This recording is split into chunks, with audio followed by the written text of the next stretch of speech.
Every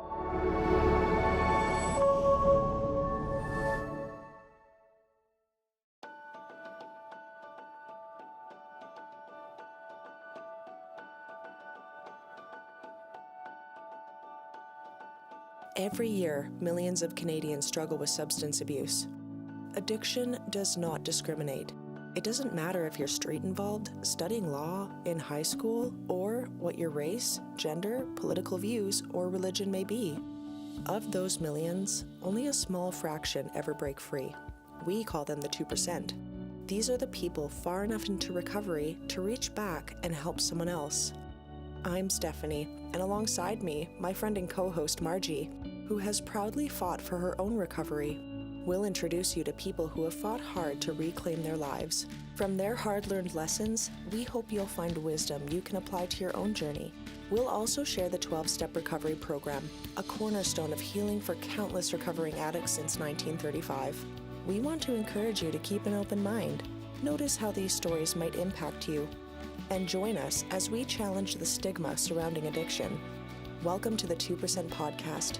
We're really glad you're here.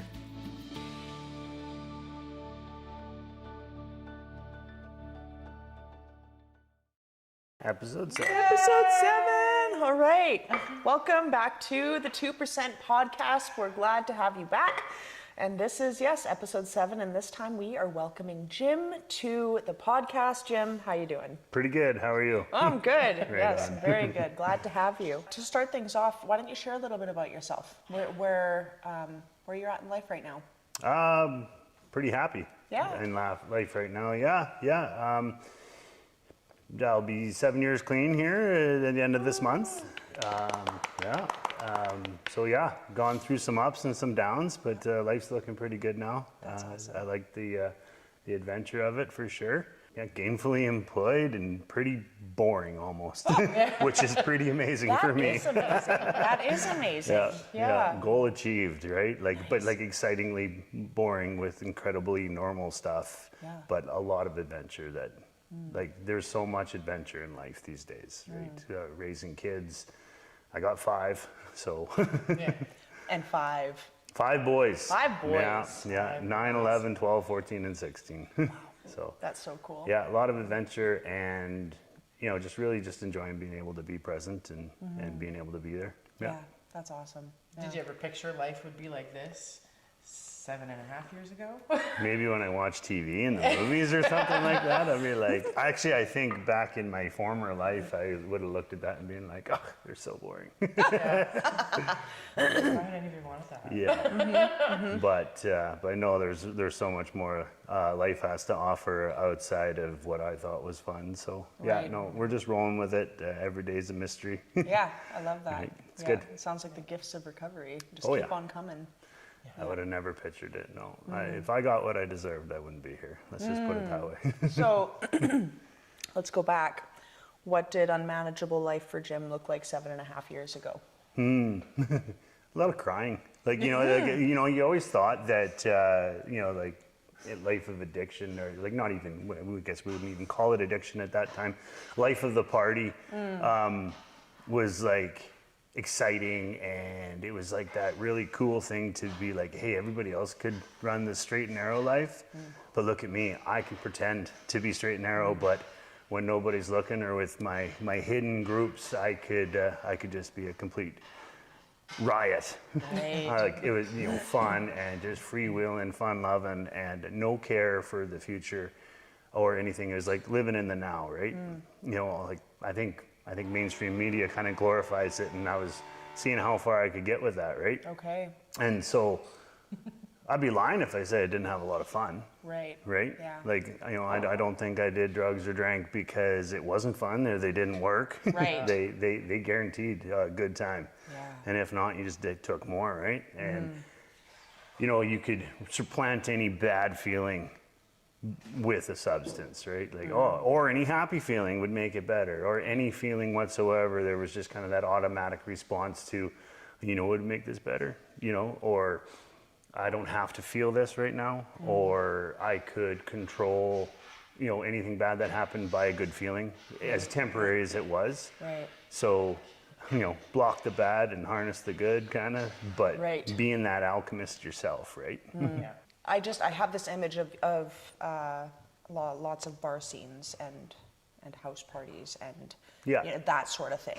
Yeah, it was just the norm, right? Like it was like what was normal to me in recovery, I've learned was not normal. Like it was just get through the day, but getting through my day because I lived this double life, right? Like I was still held a job, barely, I didn't, not until the end did I actually like when these worlds couldn't coexist anymore. Like for 20 some years, I thought I had her figured. Okay. Like anybody could be good, Yeah. right? But could you be bad, but peer is good? That was kind of my pride in my whole life, that I didn't realize that I was carrying forth. Like anybody could be good, but can you come across as good and successful and be successful in a career in the oil field or anything like that, business-wise, raising a family and all this, but at the same time be so completely self-absorbed in your own good feeling Right. at all points and times. And it was that, I think, feeling that I kind of carried a lot of the time where I'm like, if you guys ever even knew. But the thing is that people did know, right? But We think they don't. you think they don't. So really, you were fooling yourself ultimately. Fooling myself and thinking I was getting away with it, yet at the same time, I think largely being used by society in a lot of respects in that, because like it was only in recovery, that you go back and you talk to past employers, they're like, oh, Jim, we knew what you were doing, but nobody would work harder for you to make up for that last blunder, or you blew a couple shifts, you didn't show up at work for a couple days, but it's fine because you come back and work 3 times harder than anybody else because you had to keep Prove yourself. As you had to the keep good this guy. facade up Yeah. from an internal perspective, Right. right? And How so did that not exhaust you? it did. That's the thing, and And that's so what would you do to combat exhaustion? yeah, I think we know, right? Drink a lot of coffee. Yeah, a lot of coffee. So on the outside, it was like life of the party, but on the inside, it was just a lot of loneliness, a lot of emotion, that unharnessed, uncontrollable emotion that, was it drug fueled, was it alcohol fueled, or was it what I was actually feeling, or was it just my poor inner child just being like, somebody help me, get me off this train. Yeah, no doubt. Oh, wow. What was the thing that wanted you to get off the train? What brought you to the knees and made you look for recovery? At the end, it couldn't go on any longer. So, at the end, it was a choice. It had to be a choice. And it came down to that choice where it was either living or dying. Right.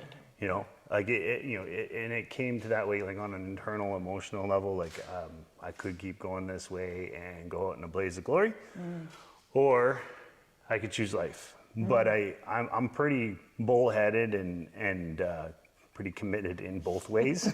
So What you apply yourself to, you will give it your all. It's a theme that I've noticed with a lot of okay. Could be fellow really good or really fellow people in recovery, and just like we are a pretty determined bunch, right?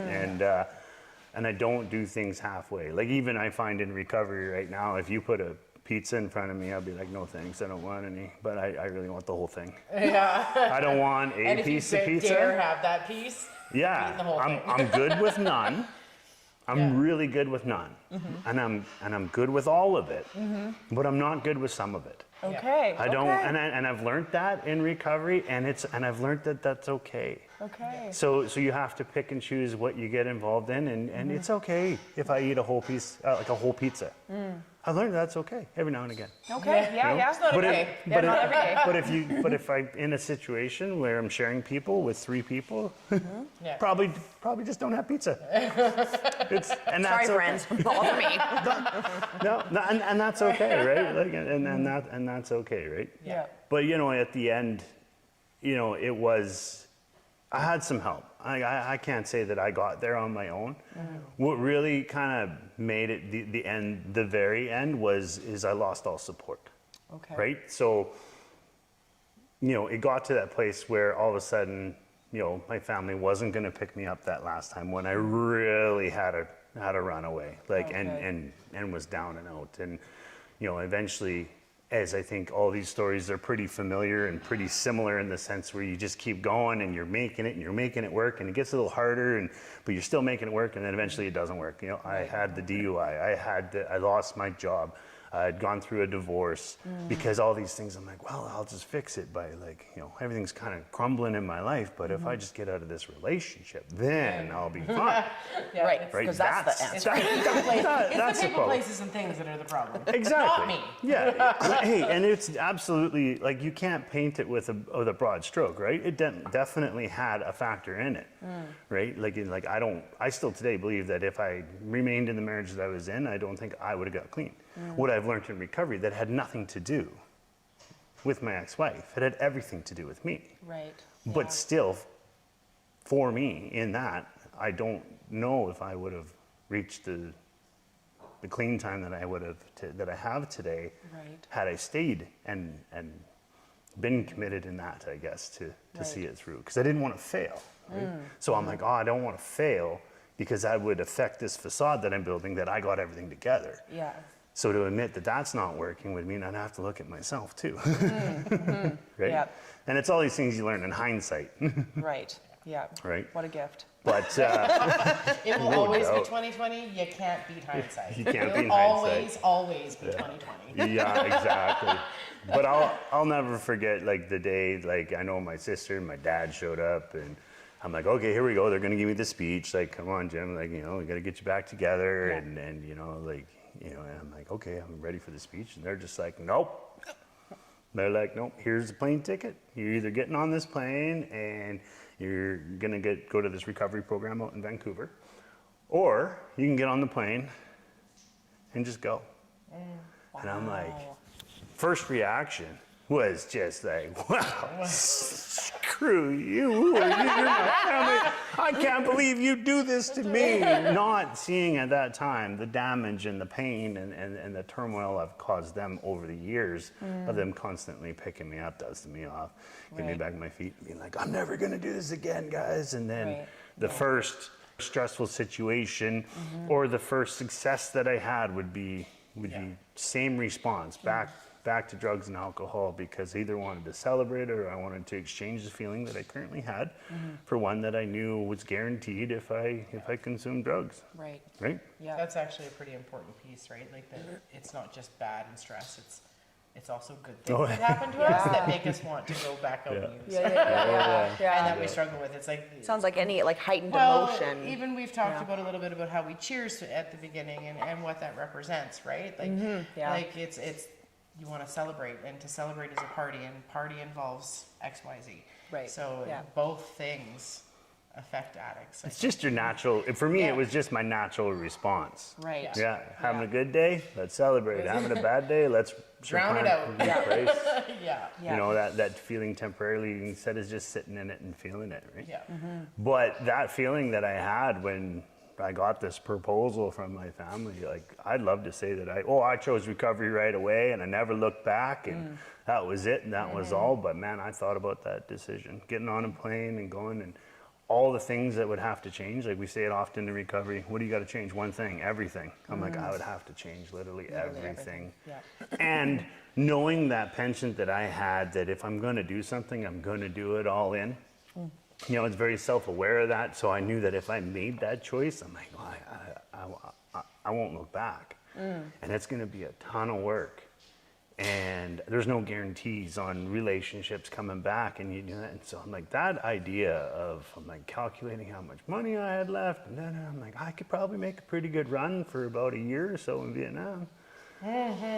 Trying to do the math and like how cool it would be to be like, go out like the old movie Platoon on a beach somewhere and just and then you just blaze the glory of not feeling, and then just it actually painted a pretty good picture, but it was that addiction talking, and I thought about it for an incredibly long time.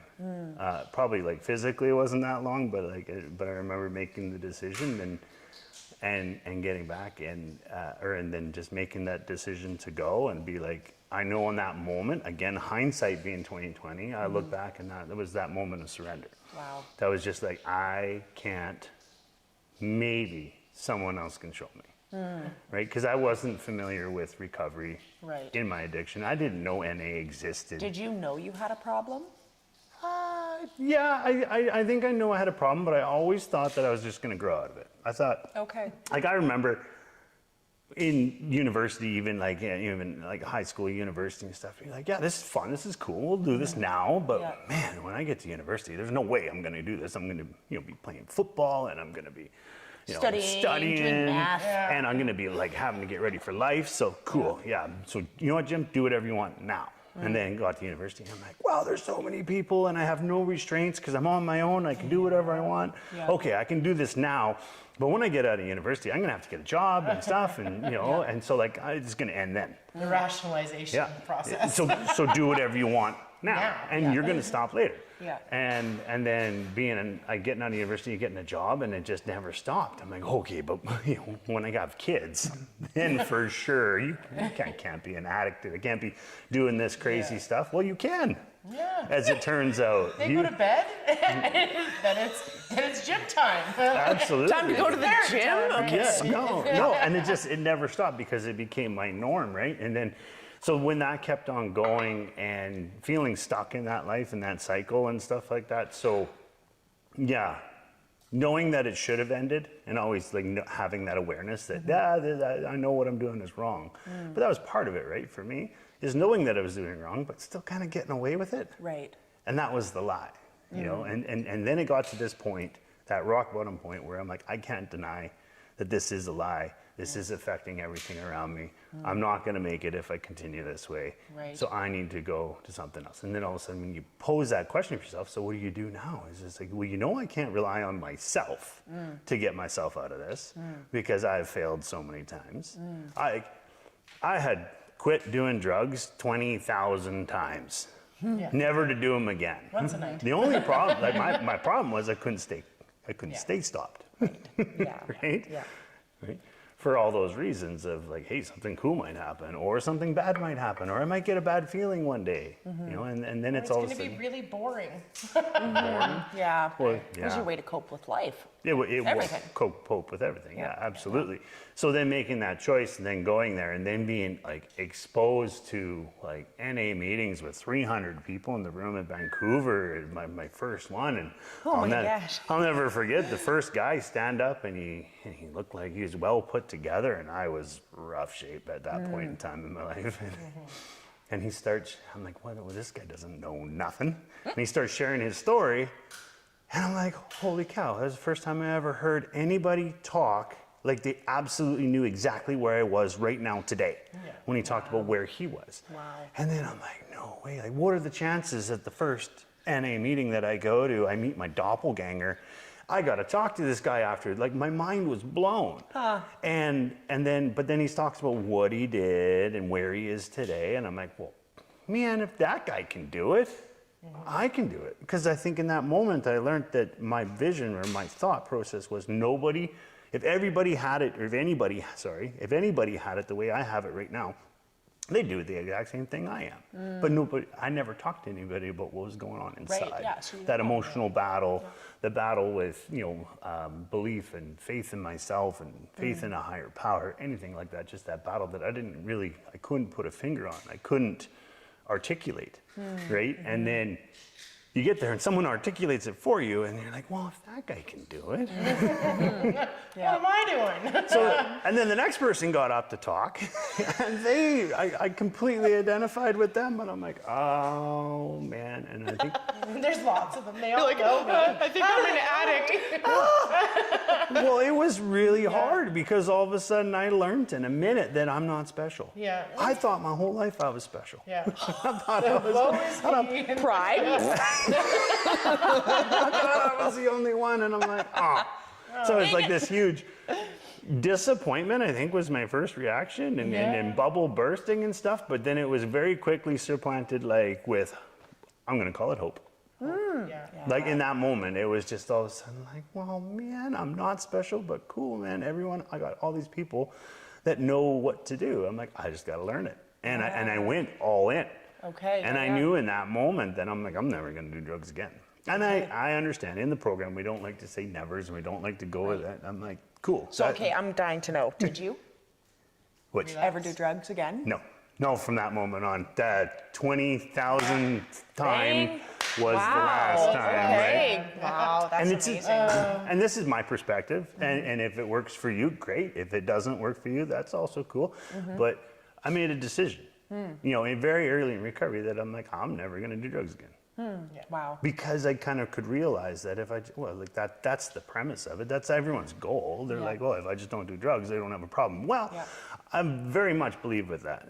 Believe my belief system coincides with that. Taking the drugs away is only this much of the problem, right? Right. It allowed me to see the problems I had with myself. It's the kind of the cap. Yeah. Yeah. On all the stuff. On all the stuff, yeah. So, and so I'm like, all of a sudden I could see myself for the first time, and this shaky foundation that I had built this life on, and the house kept on falling over, right? Every time that I stopped, I could see it very clearly. Every time that I stopped doing drugs, I could start building this house really quickly, because I feel like I'm a pretty resourceful guy. I have a lot of skills, and I have a lot of talents, and I'm not saying that in a prideful way, but it just is what it is. And so I could build this house together pretty quickly, but it kept on flopping over every time drugs came in. I'm like, well, what happens if I just leave the drugs and the alcohol out of it? Yeah. What happens? Well, the house kept falling over again still. Yeah, it sure did.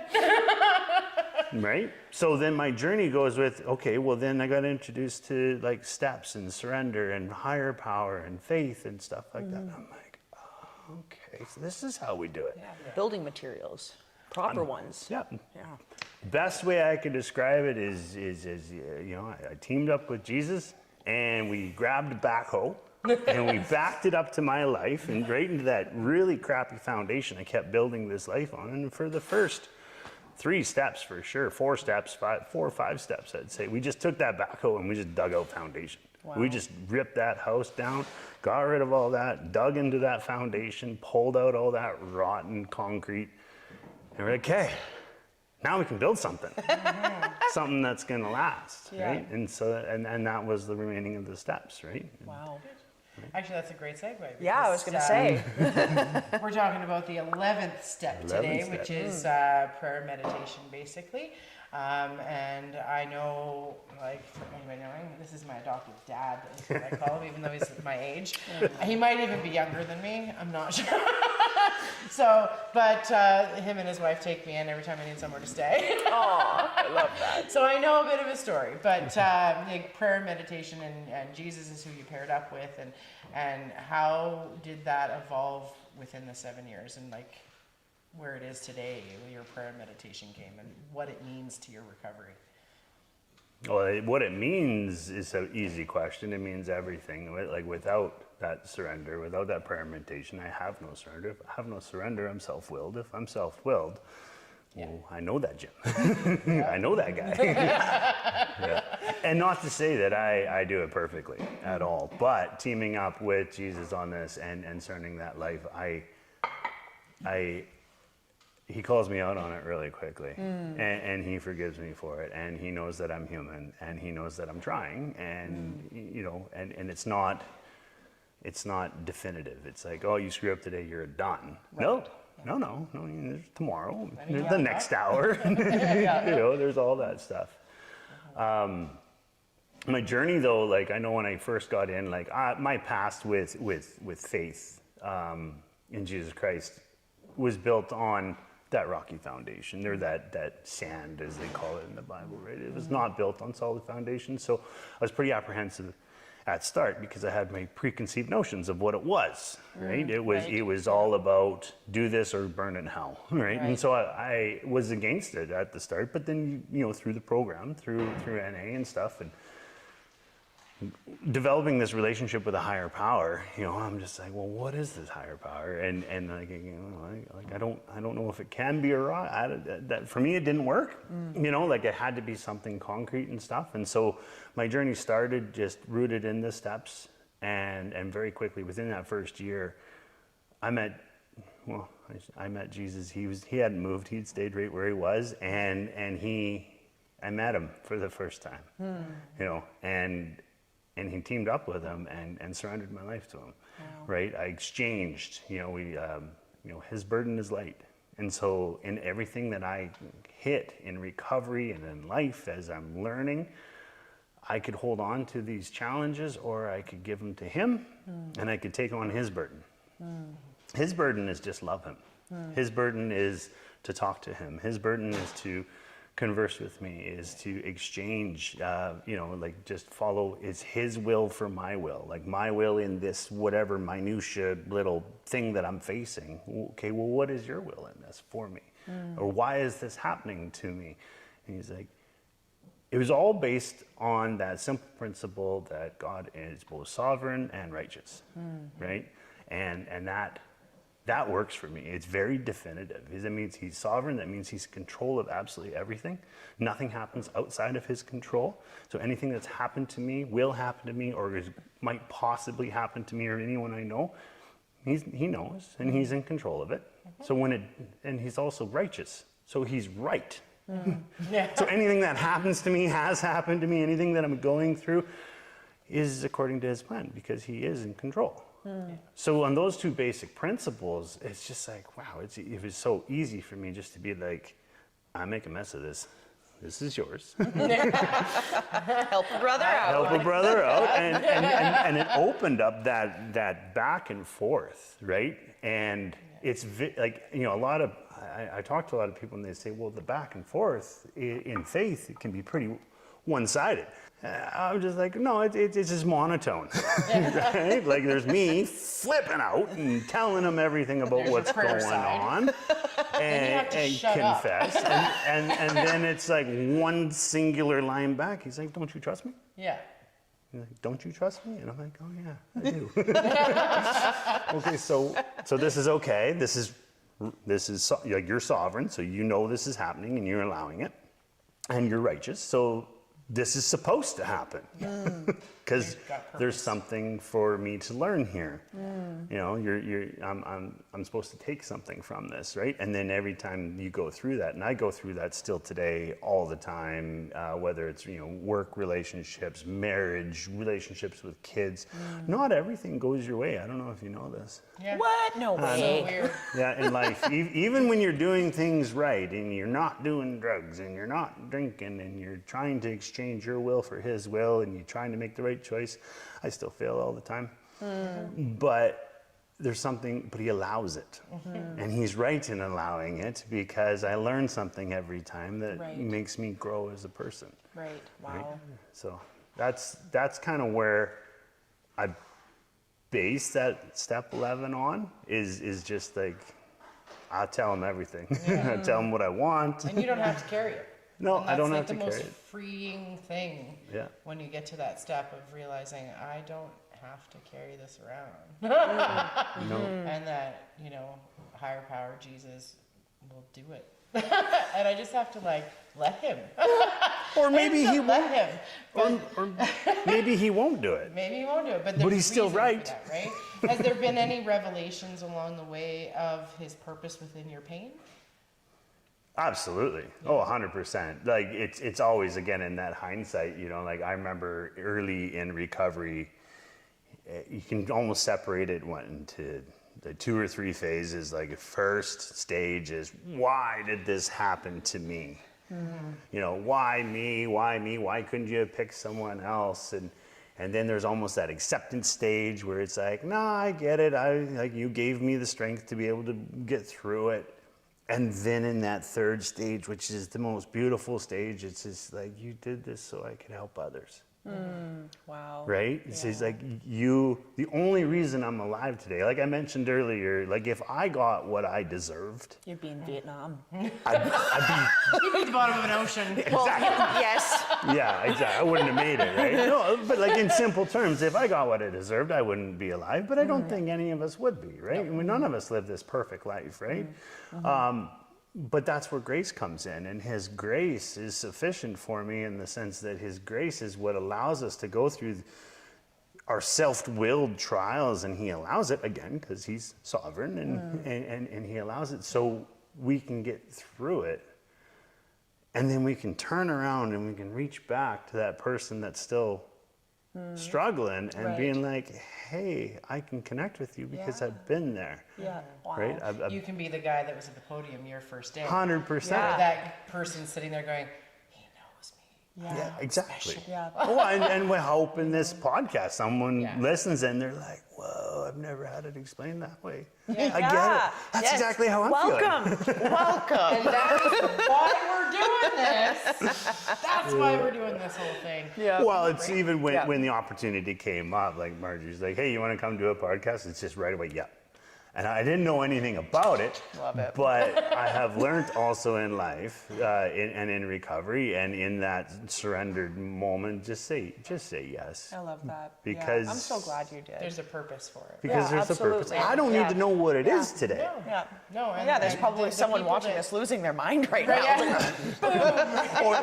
And then you get further in recovery because I hate to burst anyone's bubble here, but coming up on 7 years clean, life hasn't been A cakewalk. Unicorns and okay. rainbows? No. I struggle. But there are moments, though, right? There- And glorious moments where Oh. you're like, But that's you what keep makes going. those moments so But it's good. not about the moment, it's about the journey. It's journey, about the yeah, whole completeness of it, of being there and experiencing it and feeling the feelings of ecstasy, not the chemical kind, but The emotion. Thanks for clarifying, Jim. Well, it is on addiction. yeah, it is on addiction. Clarify, we're not talking about the drugs. I feel like in this crowd I might have no, you're to, good. Yeah. No, but and then also feel the pain and the struggle and stuff and being able to work through it though and know and see God's hand in it and see the purpose of it.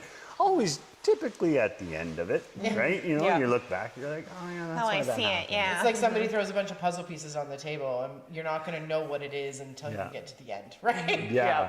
Yeah. But it's a beautiful process getting there, usually. Yeah, Puzzles usually. frustrate Depends on me. how small the pieces are and how big the puzzle is, but All the struggles that I've had now in recovery are directly linked to my degree of surrender. My emotional constitution is 100% correlated directly to my level of surrender in the current moment. Yeah. Right? Because that's the problem when we become these living sacrifices that Jesus asked us to be. We keep jumping off the altar because we're alive. It's scary. It's scary, Jim. with this free will thing that's like, no, not today. I'll do that, but not that. Yeah. Maybe, no, I want You to can do have it. a toe, but Yeah. not the rest Yeah, of me. yeah. That's a start, man. Yeah. That's a start. How did you discover your higher power? My higher power. Well, I introduced probably as a kid, right? Yeah. Like we were, we're in the, I went to church, but it was I'd say not a complete picture of it. Mm-hmm. I didn't meet my higher power until my wife introduced me to him. I met her in the rooms of NA. She's not an addict, but she was there like just in a support function. And yeah, she was very active in her church in town, and she invited me.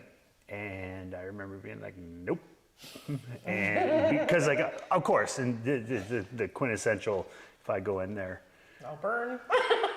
I don't want to burn the house down because things I touch kind of fall apart, and and you don't know the things I did. Still very much living in the if I got what I deserved, I wouldn't be here, and so like why would I put my disgustingness on anybody else, right? And preconceived notions of what religion was versus personal faith and having that personal relationship with Jesus Christ. I didn't know what that was. I had no idea that you could have one. He was always this person that was way up here. Right. And we're all just going to burn in hell. And, Right. because I didn't say enough Hail Marys or something like Yeah, that, right. The puppet So master of a life. very political viewpoint, I think, prior to actually getting to know him, right? Right, And yeah. so it's an interesting story though. Like I remember that People's Church, like I remember in addiction and stuff, driving around town, like and constantly, I always end up driving by that church. And I remember always thinking to myself is like, how much of my life would I have to change before you step foot in that I place. could even consider stepping foot into that place, Yeah. right? I gotta be cleaner. Yeah, exactly. I got to be Yeah. worthy of it. I got to be worthy of salvation or whatever it is, right? So, and then I remember after I walked into that place and everyone was just so open and welcome, it just kind of really just shook my foundational belief on faith and Right. religion and the social institution of church, right? Because it kind of flipped in that moment of a place where you had to put your best forward and you hide all the rest, which was the life that I was trying to leave Right. in recovery, Yeah. and live a life of honesty, to one where I could just openly share who I was and come as you are, and just, you know, again, he just wants to know me, right? So through that introduction, I remember even like going home after that and just being blown away about the brutal honesty of who he is and who he wants me to be, and he just wanted to know me, which really fits into this step 11 on that prayer meditation. A lot of people think that it has to be very, and I was one of these that think that it had to be, you know, hands on your knees and hands Very folded, formal very and like formal, yeah, and you got to do it right, or ceremony. else it doesn't work and Right. stuff. You have to have the right words. They have to, Yeah, exactly. Like very, again, very structured, very political, I'll call it, exchange in that sense. But meeting him the way that I did there, I remember going home and just being like blown away about the accessibility that there was to him, and the fact that he just wants to know me and he loves me, and he only wants the best for me, which is coincidentally the best for him. Right. Because he is again sovereign and righteous in all that he does, right? So it was out of that gratitude, I think, for it, that I remember Googling on my phone, like, how do I surrender to Christ? Like, how do I surrender my life? And Did you go to ChatGPT for well, that didn't exist back then. That didn't exist back then. But I remember, I have Googled God too. I'm like, remember- what just happened here? Somebody else on the internet tell me. yeah. But I remember being just incredibly convicted in that moment, in all the best ways, of just like, I know what my life looks like now, and he's going to be the center of it. And again, being of that nature of, I'm going to do everything 2 feet first and blindfolded and give it my all, because I know, and it's all part of that surrender that we learned going through the steps, that if I run this show, it's going to look like a circus, right? Like, it's not going to run well. And so, like, okay, so I need to exchange this burden of me trying to control my own life for his, and so I need to surrender to him. And I remember just getting on my knees and just being like, it's yours. And again, I know we touched on that living sacrifice on the altar. I jump off the altar all the time, but he still always just wants to hear from me, Right. Yeah. right? And having that, establishing that connection then, and that informality of it, of just that constant contact with, we talk a lot about it in the program, constant contact with my higher power. You know, my step 11 today it's very informal. It's a constant conversation. Yeah. Right. I like do the talking form. to a friend. Yeah, exactly. And Yeah. it's in my truck. It's the most impactful conversations that I have them are those millisecond prayers. Like, I'm about to go into a meeting. You know, one of the gifts of recovery is, like, now I'm managing a lot at work and just in a position that I never thought that I would ever be suited for, because of the liability that I brought to those kind of positions. Right. Now I can be depended on, but I can be depended on only because I depend on Christ, Right. who gives me the power to do what I need to do. So all those millisecond prayers, I'm like, go about to like answer a call or go into a meeting. I'm like, God, just give me strength, give me understanding, give me wisdom, give me discernment, give me the words to communicate properly, take away my fears, and it's just done. And he responds with it. That it's just the fruit of it. You just see it all the time, every day, right? What do you think your life would be like without your higher power? What it would be like without my higher power, it's like, again, it would fall back into that codependency that I've worked so hard, because I'm exchanging that burden, his burden, for my burden, and he can take it. Because my life in addiction looked a lot like, well, there's my employer's will, there's my will, there's my wife's will, there's my kids' will, there's all these wills, and just exhaustingly trying to satisfy everyone's and failing miserably in all ways, right? And so I think without his will that trumps all these earthly wills, allows me to be singular focused on his plan for my life. And I'm like, I can manage one person's will, right? Like I can, and having that firm foundation in that it's right. And it's meant to be that way, right? That sovereignty and righteousness, right? Like he's in control, and everything that he tells me to do or asks me to do is going to be for the good. Like maybe not mine, but for good. What would you say to your past self, like the one trapped in addiction? What would you tell him if he walked in here right now? What would you say to him? I love you. Yeah, no, I like, because he needed to hear that, right? Yeah, man, like just stop trying so hard to be everything that all the voices and all the wills want you to be, because you're not gonna succeed. And that lack of succeeding is going to just keep this circus running. Right? Like just that deathly desire that I know that I'm garbage. So I need to seek validation, or I need to seek someone else in my life or in the world to tell me that you're not garbage. And I could get that by incredible amounts of self-willed effort to get that attaboy, right? Through work or whatever, or through heroics or incredible effort here and there, that it's unsustainable. So then when it's not sustained, then it would just be like, oh, it's all for naught. I can't win. I am garbage, and so I'm going to act like garbage. Like the narrative that I would create in my head had to be upheld by my actions. Right. So then I would be destructive in my actions to match the narrative in my head. Right. To be like, see, now everything's in line, as damaging it was, but to have someone to have someone I trusted, like I didn't have that connection to a higher power back then. So me talking to my former self was just like, no, you're loved just as you are.